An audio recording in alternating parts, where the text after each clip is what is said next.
नमस्कार.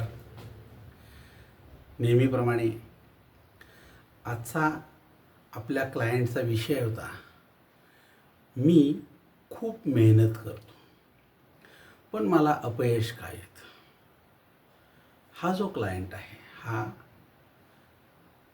13/12/1996चा आहे.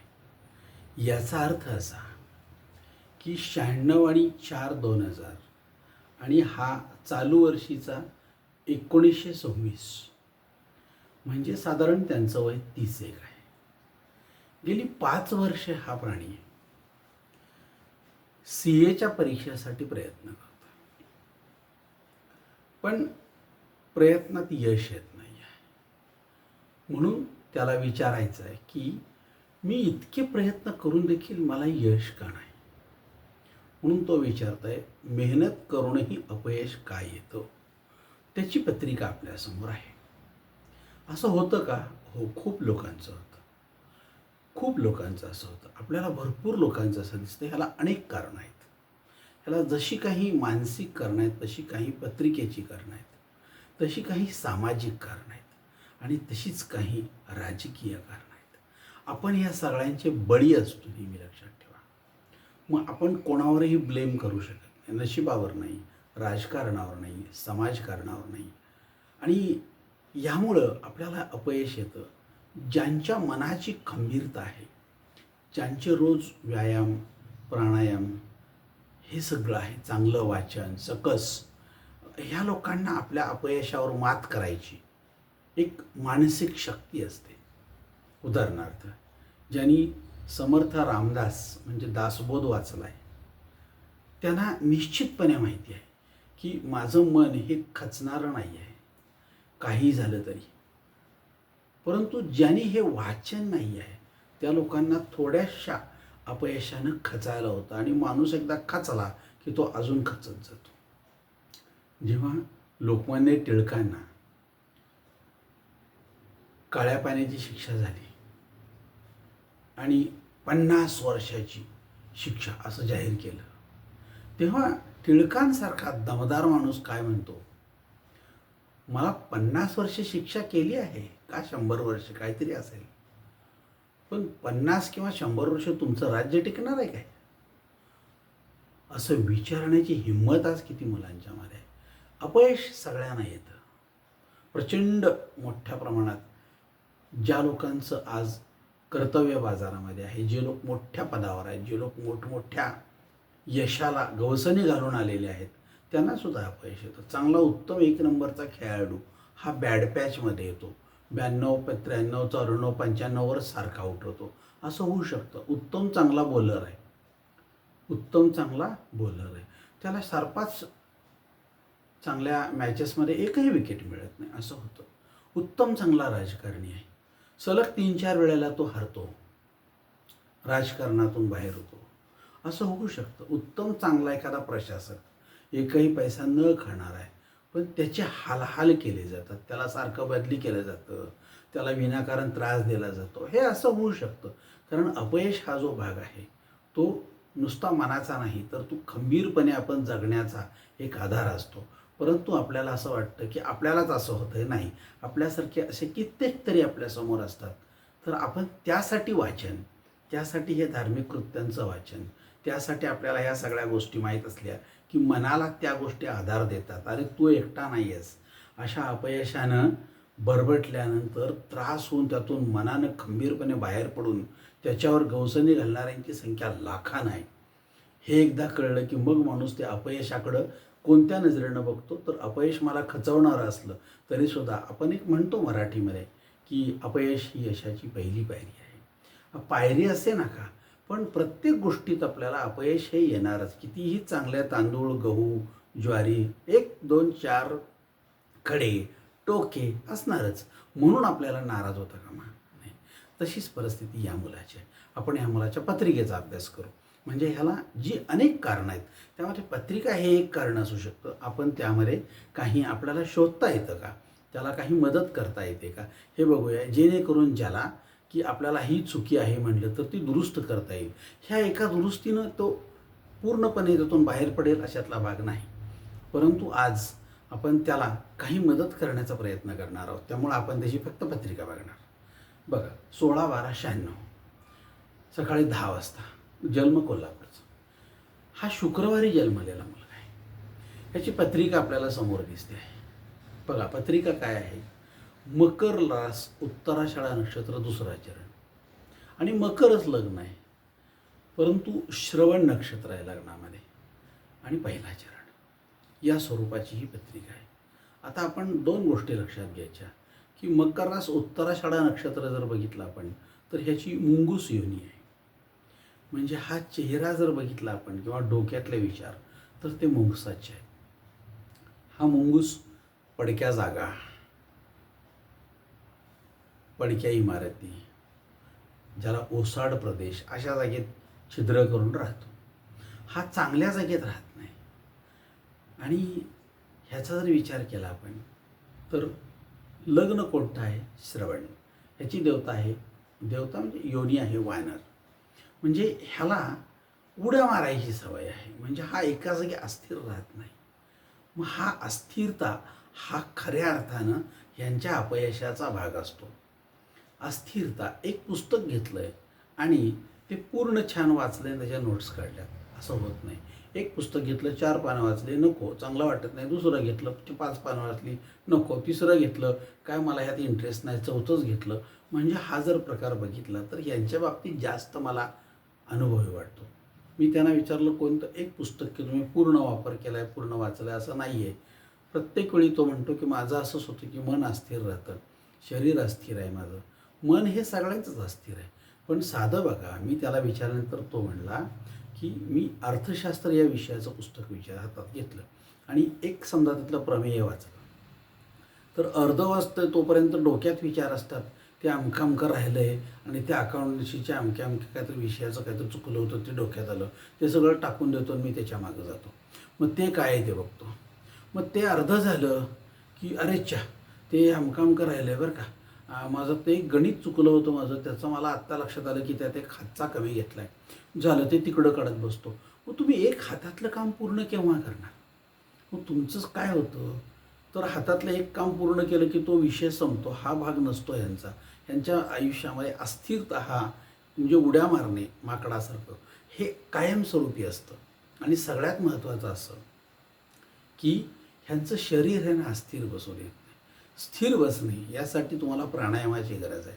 1 तास तरी तुम्हाला मांडी करून बसता आलं पाहिजे. 1 तास तरी तुम्हाला अभ्यासाला व्यवस्थित शांत मनानं न उठता बसता आलं पाहिजे. पण आपल्याकडं आता अपयशाच्या कारणांमध्ये हा मोबाईल हा एक इतका विचित्र घटक आहे, तो तुम्हाला काहीही करू देत नाही आहे. काही सुई घेऊनच बसतो तो, सारखा टोचतो तुम्हाला कुठनं तरी. मग सारखं लक्ष विचलित आणि पुन्हा तिकडं. ते बंद करून बसायला हवं. पण इथून पुढच्या मुलांचे हे मात्र सगळ्यात मोठे तोटे असणार आहेत. बघूया आपण आता ह्याच्यात पत्रिकेमध्ये काय दिसतं आपल्याला ते. ही पत्रिका आहे मकर रास उत्तराषाढा नक्षत्राची.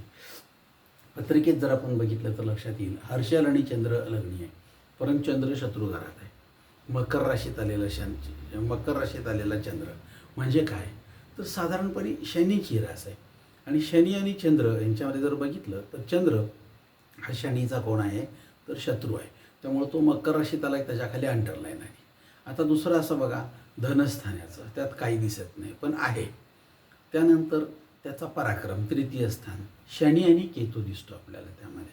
आता ह्या मीन राशीमध्ये म्हणजे गुरुच्या राशीमध्ये जर शनी आणि केतू आपल्याला दिसला तर साधारणपणे हे दोन्ही पण कोण आहेत, त्याचे मित्र आहेत का? नाही. तर साधारण शनी हा समग्र आहे, म्हणजे फारसा काय उपयोग पराक्रमाकडे जाण्याचा होणार नाही. परंतु ह्याचं अष्टम स्थान आपण बघितलं तर ह्या अष्टम स्थानामध्ये मंगळ आहे. मग तो रवीच्या राशीमध्ये आहे. रवीच्या राशीमध्ये असणारा मंगळ म्हणजे कोण तर मित्र आहे, कारण रवी हा मंगळाचा मित्र आहे. परंतु वर कोपऱ्यात त्यांनी मंगळ असा शब्द दाखवला आहे. म्हणजे ही पत्रिका मंगळाची आहे का? नाही. अष्टमात रवी, अष्टमात मंगळ हा सिंह राशीत असणं म्हणजे पूर्ण निर्दोष, अडचण नाही. ही पत्रिका मंगळाची नव्हे. पण घरचे विवाहासाठी प्रयत्न करतायत त्यातही त्याला यश नाही आहे, त्यातही यश नाही. वयवर्षे 25-26 पासून घरचे प्रयत्न करतात, नाही हे नाही तर ते तरी बघू, त्यातही सगळीकडे अपयश यायला लागलं. त्यामुळं मनानं नाराज होऊ लागला. आता प्रश्न असा आहे की मकर राशीतला मंगळ आणि रास ह्याची मकर रास आणि सिंह राशीतला मंगळ या दोन्हीच षडाष्टक आहे. त्यामुळे ह्यानं ते डोक्यातच घेतलं की माझा विवाह होण्याची शक्यता नाहीच.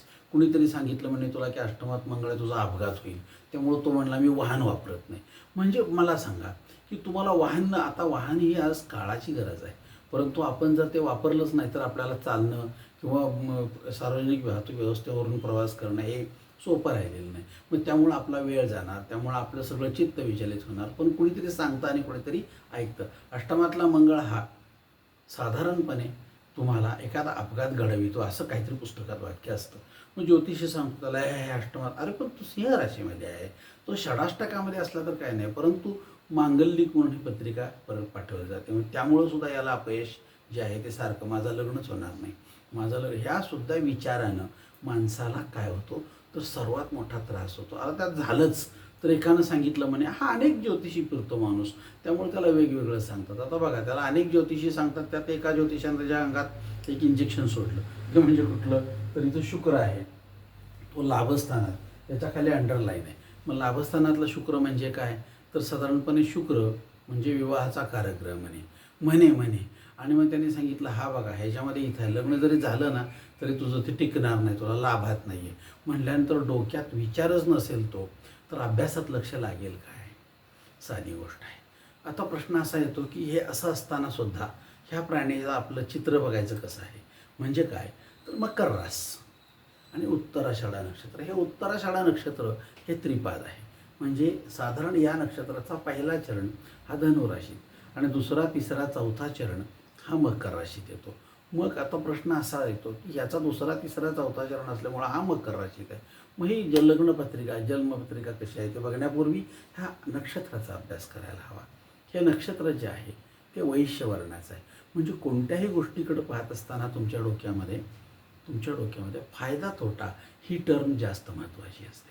फायदा तोटा, हा जर फायदा तोटा बघितला तर वैश्यवर्णामध्ये अरे इच्छा मी हे करून काय फायदा, माझा जर विवाह होणार नसेल तर मी सी ए होऊन तरी काय फायदा, हा सी ए बरा का तो सी ए बरा, मग मला एवढेच कसे मार्क पडतात, मग मी क्लासला एवढे पैसे देतो पण मला एवढं त्यात काय फारसं होत नाही, असा वैश्यवर्णी विचार असेल तर साधारणपणे आपल्याला निश्चितपणे याचे तोटे होतात आणि आपला विचार जो तो उत्पन्न आणि खर्च, म्हणजे आपण ज्याला म्हणतो बॅलन्स शीट सारखं प्रत्येक गोष्टीत आपण बघत बसलो उत्पन्न खर्चाचं किंवा फायद्या तोट्याचं तर आपल्याला अडचण येतात. आता हे असून सुद्धा हा इतके वर्ष 6-7 वर्ष त्या सी एच्या परीक्षेमध्ये का अडकून आहे तर ह्याचं पृथ्वी तत्व आहे. पृथ्वी तत्व म्हणजे काय तर सहनशीलता या लोकांची चांगली आहे, असू दे काय हरकत नाही, होईल होईल होईल म्हणत. मग एका ठराविक सहनशीलतेच्या मर्यादेपर्यंत गेल्यानंतर तुमची सहनशीलता कमी होते आणि मग त्यावेळेला तुमची सहनशीलता कमी झाली की तुम्हाला या गोष्टींचा त्रास व्हायला लागतो. म्हणून आपण म्हणतो आता हे नक्षत्र ऊर्ध्वमुखी आहे. ऊर्ध्वमुखी म्हणजे काय तर साधारण ज्या लोकांना भविष्याचा विचार करण्याची सवय आहे, फार मोठा भविष्याचा विचार, आणि पुढचा विचार जर जास्त केला तर आपल्याला नेहमी डोक्याला ताण येतो. आत्ता वर्तमानात जगायचं सोडून आपण पुढचा विचार करतो आणि त्याच्याहीपेक्षा मोठा भाग म्हणजे काय तर हे उत्तराषाढा नक्षत्र मंददृष्टी आहे. म्हणजे काय तर मंददृष्टी असलेली व्यक्ती आपल्याच घरात आपल्याच लोकांवर अन्याय होत असताना मुके बहिरे असल्याचा वाहना करणारी मंडळी. म्हणजे काय तर मंददृष्टी आहे, फारसं लक्ष आपल्या आजूबाजूला नाही.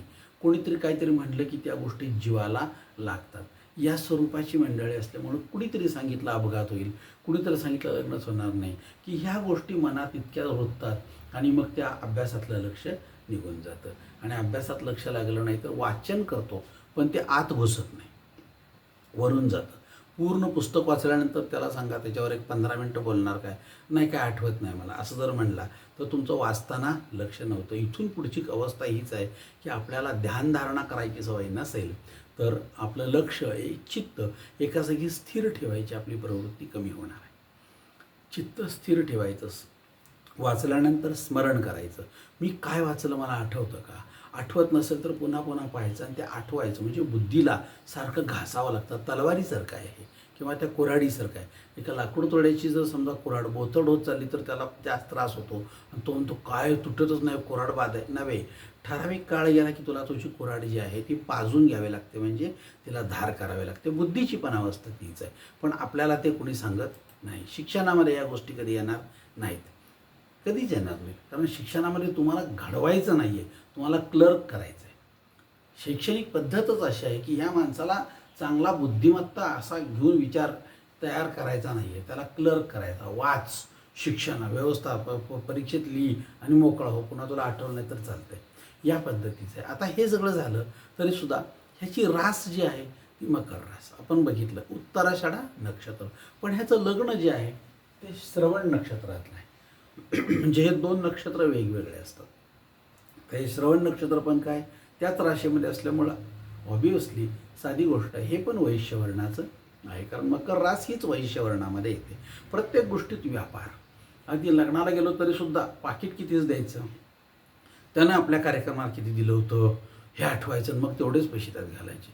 म्हणजे प्रत्येक गोष्टीत वैश्यवाणी जो आहे तो विचार करण्याची पद्धत आहे. हा जर प्रकार बघितला तर आपण तुलनात्मक जगत राहतो आणि मग आपल्या डोक्यात इतकं सगळं ठेवण्याची फार वाईट व्यवस्था आपल्या डोक्यात येते. तर विचार करण्याची क्षमता ही जी आहे त्यामध्ये तुलनात्मक विचार हा सगळीकडे घातक आहे, सगळीकडे घातक आहे. त्यामुळं आता पृथ्वी तत्वामुळं काय होतं तर ह्या लोकांची सहनशीलता चांगली असते, परंतु तिला एक मर्यादा आहे.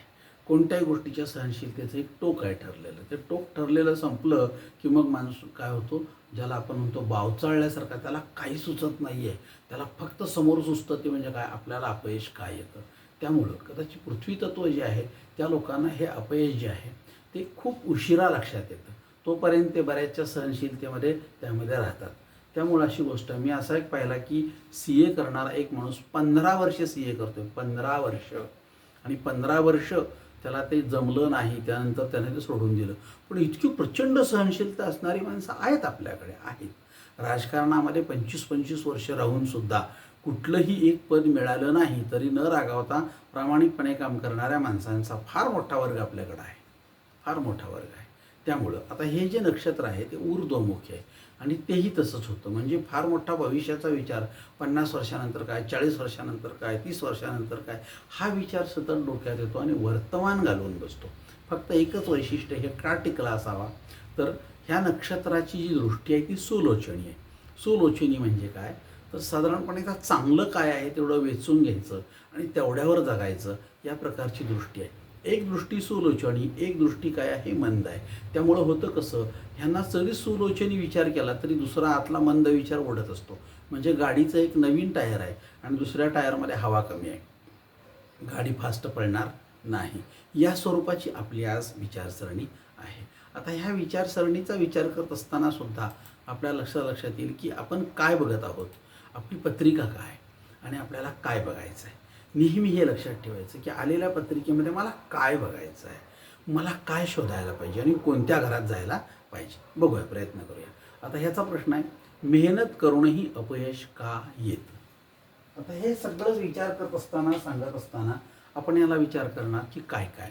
माझं मत पहिलं जे आहे ते पहिल्यांदा आपण ह्याचं काय बघायला हवं तर चतुर्थ स्थान. कारण यश आणि अपयश ह्या दोन एकाच नाण्याच्या बाजू आहेत. पुढच्या बाजूला यश आहे, मागच्या बाजूला अपयश आहे. कॉस्ट एखादं नाणं आपण जर हवेत टाकलं तर कुठलं वर पडेल सांगता येत नाही, तशी परिस्थिती आहे. आता हे चतुर्थ स्थान जे दाखवतं हे यश दाखवणार आहे तुम्हाला.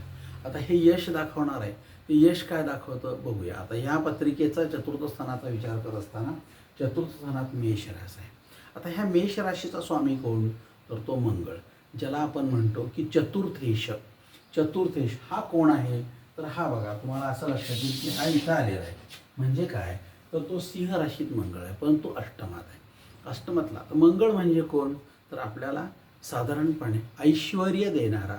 मंगळ म्हणजेच ऐश्वर्य. म्हणजे आपण जे अपेक्षा करतो आयुष्यामध्ये त्यापेक्षा जास्त मिळतं त्याला ऐश्वर्य असं म्हणतात. मला साधं जेवण पाहिजे असं आपण एखाद्या लग्नात म्हणालो तर ते म्हणजे नाही, पंचपक्वान्न नाहीत, पाहिजे ते खावा. तर आपल्याला काय झालं, हे माझं ऐश्वर्य. ऐश्वर्य म्हणजे गाडी घोडा बंगला अमकत असं नव्हे, आपण म्हणतो त्यापेक्षा चांगलं.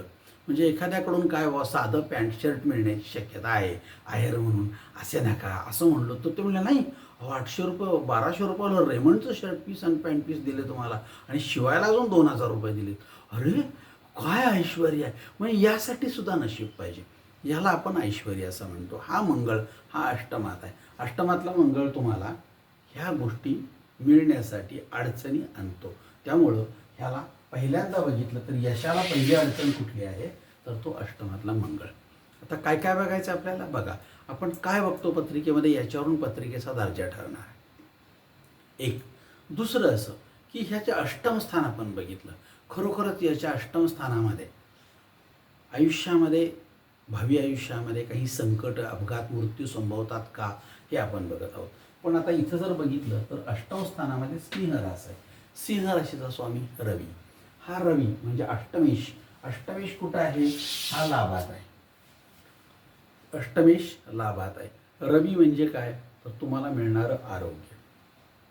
आता ह्या अष्टम स्थानात जर सिंह रास आली तर तुमचं आरोग्य कसं असेल, तर ते तुम्हाला लाभदायक असेल का? हो असेल, लाभदायक असेल. परंतु ते लाभदायक असणारं आयुष्य तुम्हाला साधारणपणे आजारपण देतं. आणि असं आजारपण देतं की जे दिसत नाही. म्हणजे एखाद्या व्यक्तीला काहीतरी पित्ताचा त्रास, सारखा आयुष्यभर पित्ताचा त्रास, तो दिसत नाही, पित्तानं कोणी मेलेलं नाही. लक्षात घ्या, पित्त वाढल्यामुळे कुणाचा मृत्यू झालेला नाही. पित्त झाल्यामुळे कोणी ॲडमिट झाले फार वर्षे बेडवर आहे असं पण नाही. पण ते तुमचं सारखं स्वास्थ्य घालवतं. मग तुम्ही अभ्यास करत असाल, व्यापार करत असाल, व्यायाम करत असाल, इतर कुठलं काम करत असाल, तर ते सारखं तुम्हाला त्यामध्ये तुमचं चित्त जे आहे ते विचलित करतं. आणि मग तुम्हाला काय होतं, त्याचा त्रास होतो. म्हणून हा अष्टामेश जो आहे तो जर रवी असेल तर तो वृश्चिक राशीमध्ये शुक्राबरोबर आहे. मग शुक्राबरोबरचा जर रवी असेल तर तो चांगला का नाही, तर शुक्राला विचारलं तर रवी त्याचा शत्रू आहे. शुक्राला विचारलं तर रवी त्याचा शत्रू आहे. त्यामुळे साधारणपणे हे दोन्ही एकमेकात राहिले, शत्रू किंवा म्हणजे शुक्र किंवा रवी. तर रवी आणि शुक्र एकमेकांचे शत्रू असल्यामुळे तुम्हाला लाभ मिळत नाहीत कोणत्याच आयुष्यात. त्याचाच तो परिणाम आहे की आपण अपयशाकडे जातो. म्हणजे आपण कोणत्या गोष्टी बघितल्या, एक चतुर्थ स्थान बघितलं, दुसरं अष्टम स्थान बघितलं. आता नवम स्थान बघूया. म्हणजे काय, ह्याचा भाग्योदय होणार आहे काय. ह्याचा भाग्योदय होणार नसेल तर हा अजून 5-7 वर्ष अशाच परीक्षा देत राहील. त्यामुळे ह्याचा भाग्योदय, नवम स्थान काय सांगतं, तुम्ही तीर्थयात्रा करणार आहात का, अनेक धर्मस्थळांना तुम्ही भेटी देणार आहात का, त्यातून तुम्हाला छान सहवास मिळणार आहे का, देवाचा, माणसांचा. ह्यानंतर तुमच्या हातून काही जप होणार आहे का, तुमचा भाग्योदय होण्यासाठी तुम्हाला काही धार्मिक कृत्य करण्याची साधारणपणे संधी मिळणार आहे का, आणि तुमच्यावर कुठल्या गुरुची कृपा होणार आहे का. गुरुकृपा होणं हा सगळ्यात मोठा भाग आहे आयुष्यामध्ये.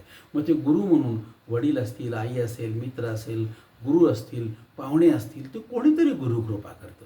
आणि गुरुकृपा ही आयुष्यामध्ये माणसाला सर्वात मोठा आनंद देत असते. पण ते गुरुकृपा होण्यासाठी आमच्या योग असावे लागतात. मग आता इथं बघितलं तर साधारणपणे हे आपलं भाग्यस्थान आहे. त्या भाग्यस्थानामध्ये कन्या राशीत राहू आहे. आता राहूचा आम्ही जेव्हा विचार करतो तेव्हा तो कन्या राशीत आहे. म्हणजे काय, बुधाच्या राशीत आहे. बुध कोण आहे, राहूचा मित्र आहे. म्हणजे निश्चितपणे तुमचा भाग्योदय होणार आहे. भाग्योदय तुमचा होण्याची शक्यता 100% आहे. परंतु तो कधी, जेव्हा राहूच्या साधारणपणे तुम्ही होऱ्यामध्ये असता तेव्हा त्याची शक्यता नाही. मग आता इकडे विचार करूया. आत्ता आपण कुठं बघा, याची महादशा कशी आहे याचा आपण विचार. हा राहू आणि कन्या राशीतला हा जरी चांगला असला तरी तुम्हाला आता लक्षात येईल की ह्या अडचणीचं का ठरतंय. त्यामुळं बघा, जन्मतः रवीची महादशा होती 2000 पर्यंत. त्यानंतरची महादशा आहे 2000 ते 2010 चंद्राची. त्यानंतरची महादशा आहे मंगळाची 2010 ते 2017, 7 वर्ष. त्यानंतरची महादशा आहे 2017 ते 2035. म्हणजे 2017चा जर मी विचार केला तर हा 2017ला ही जी राहूची महादशा सुरू झाली. 2017ला ह्यांचं वय काय असणार आहे बघा, 1996चा जन्म आहे. 96 आणि 5/2000 असं माना. साधारणपणे आपण जर बघितलं तर हा डिसेंबर महिन्यातला जन्म आहे. 96 वर्ष धरायचंच नाही. 97, 98, 99, 2000 4च वर्ष. आणि हे 2017ला सुरू झालं. म्हणजे 17 आणि 21 वयवर्ष 21 म्हणजे नुकतंच ग्रॅज्युएशन झालेलं असणार आहे. आणि ह्या माणसानं ह्या CAला ॲडमिशन घेतलेलं असणार आहे. आता प्रश्न असा येतो की हा माणूस CA करायला ॲडमिशन घेतला आणि नेमका काय झाला तो, तर ह्या राहूच्या महादशेत आला. ती आता 35 वर्ष म्हणजे 18 वर्ष आहे. मग राहूच्या महादशेत आल्यानंतर हा राहू कन्या राशीतला त्याच्या भाग्योदयाकडे त्याला नेईल, अडचणी आणेल. राहूच्या महादशेत आहे तो तुम्हाला अडचणी आणणार. राहू म्हणजे बलस्थान, आपल्या अंगातली ताकद. लक्षणामध्ये राहू म्हणजे आपल्या अंगातली ताकद, ज्याला इम्युनिटी ती कमी होत जाते. आणि इम्युनिटी कमी झाली की आपली चिडचिड वाढते. आपले वैचारिक सगळं दमन सुरू होतं आणि साधारणपणे आपल्या शरीराला इम्युनिटी कमी झाल्यामुळे रोगांची प्रतिकारशक्ती जी आहे ती कमी झाली की बारके रोग सारखे आपल्याला त्रास देतात. पाय गळतात, हातपाय हे होतात, डोकं दुखतंय, छाती दुखते, कफ वाढलाय, कंटाळा आलाय, उठूच वाटत नाही झोपेतनं, काय मरगळल्यासारखं वाटतं. हे सगळी लक्षणं माणसाची ही त्याची आहेत. इम्युनिटी कमी झाल्याची आहेत. आपल्याला कधी व्यायाम करावा वाटत नाही, आपल्याला कधी प्राणायाम करावा वाटत नाही, मोफत शरीर दिले ते छान मेंटेन करावं वाटत नाही. का? त्याची कारणं मानसिकतेमध्ये आहेत. आपली मानसिकता मोफत मिळाले ना, त्याची किंमत नाही आहे. मोफत मिळालं नळाचं पाणी बघा, किती पाहिजे तसं वापरा, पण त्याच 20 रुपयाची बाटली विकत घेतली तर शेवटी टोपणभर राहील तर सुद्धा पिऊन फेकून देतो, ते टाकून देत नाही.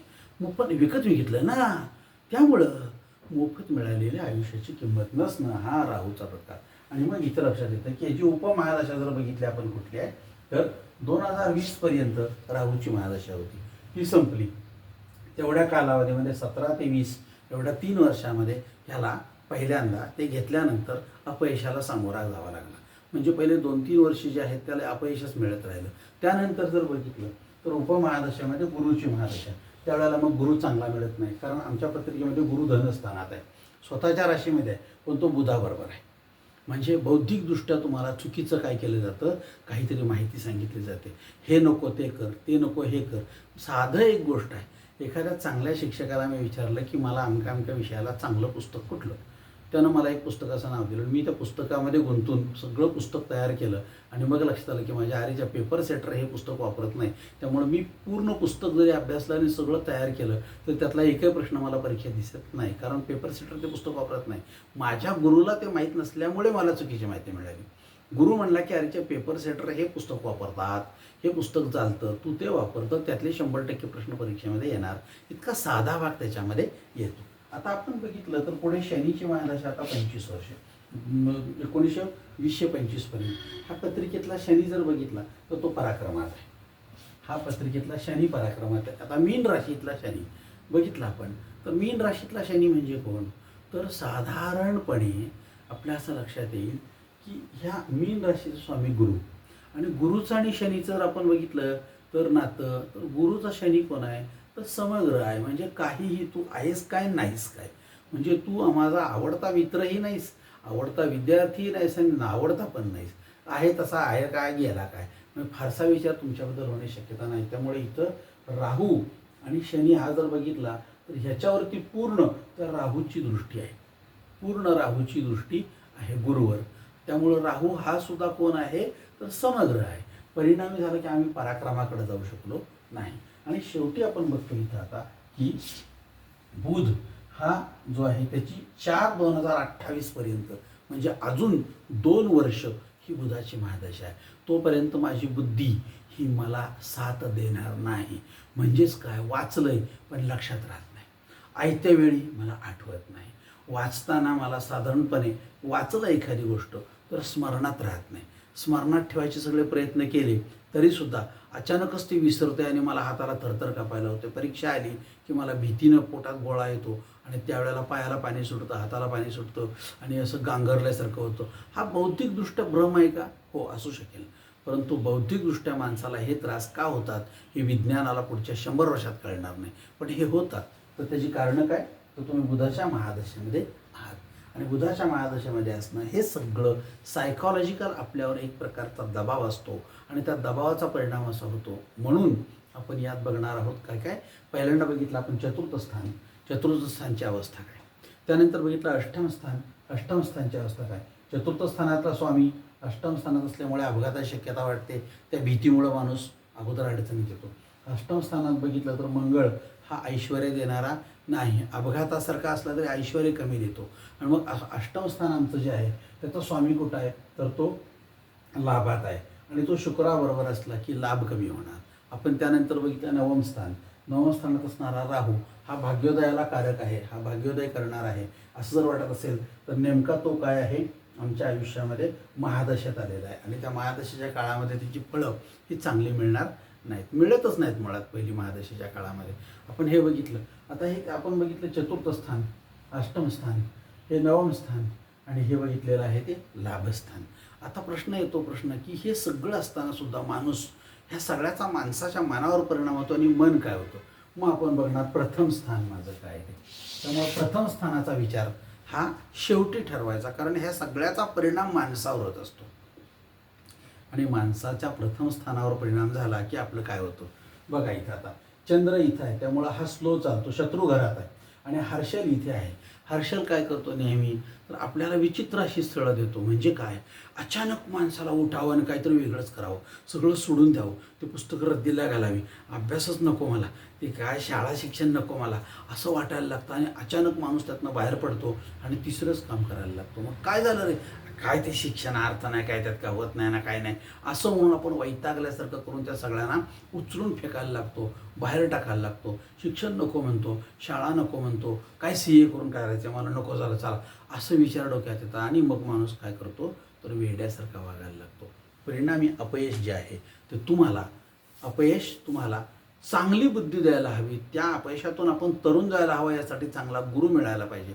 पण तो न मिळाल्यामुळे आपण अपयशामध्ये खचून जातो आणि मग मेहनत करून हे अपयश काय येत नाही याची कारणं आपल्याला सापडत नाहीत. त्यामुळे निश्चितपणे पत्रिका तुम्हाला ह्या सगळ्यांचं चांगलं मार्गदर्शन करत असेल तर तुमच्या वेदना काय येतात, तुमची मेहनतीला कधी किंमत कधी लगेच मिळत नाही.